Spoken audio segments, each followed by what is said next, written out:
আজ আমি এসেছি এক গৌরবময় স্থান, বাংলাদেশ সামরিক জাদুঘরে। আসসালামু আলাইকুম সবাইকে, কেমন আছেন সবাই? আশা করি সবাই ভালো আছেন। আলহামদুলিল্লাহ, আমিও ভালো আছি। ১৯৮৭ সালে প্রতিষ্ঠিত এই জাদুঘরটি বিজয় সরণিতে অবস্থিত এবং পরিচালিত হয় বাংলাদেশ সেনাবাহিনীর দ্বারা। জাদুঘরে প্রবেশ করলেই চোখে পড়ে দেশের গৌরবময় সামরিক ইতিহাসের চিত্র। বাংলাদেশের গৌরবময় ইতিহাসের অন্যতম স্মারক সামরিক জাদুঘর। এই জাদুঘরে পা রাখলেই যেন ফিরে যায় ১৯৭১ সালের বীরত্বপূর্ণ সেই দিনগুলিতে।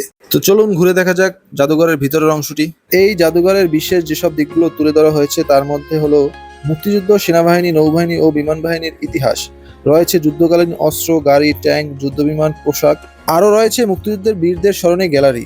রয়েছে বাহিনীর বিভিন্ন গুরুত্বপূর্ণ মিশনের ছবি ও তথ্য। শিশু ও শিক্ষার্থীদের জন্য শিক্ষণীয় জায়গা।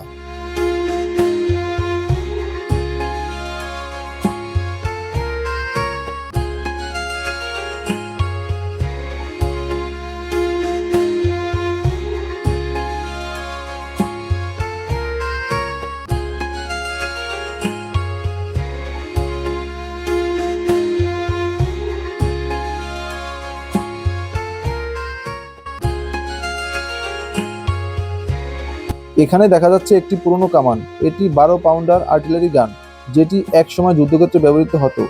এমন অস্ত্রশস্ত্র শুধু প্রযুক্তির উন্নতির সাক্ষী নয়, বরং ইতিহাসের জীবন্ত প্রমাণ।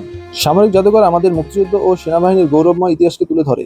এখানে রয়েছে নানা রকমের ট্যাঙ্ক, বিমান, রাইফেল ও মুক্তিযুদ্ধের স্মারক, যা আমাদের মনে করিয়ে দেয় বীর সেনাদের আত্মত্যাগ ও সাহসিকতার কথা।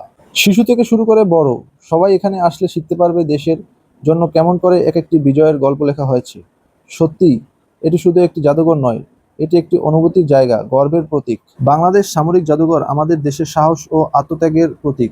এখানে এসে ইতিহাসের সেই অধ্যায়গুলো আরও কাছ থেকে অনুভব করা যায়। আজকের ভিডিওটি এই পর্যন্তই। ভিডিওটি কেমন হয়েছে অবশ্যই কমেন্টে জানাবেন। আল্লাহ হাফেজ।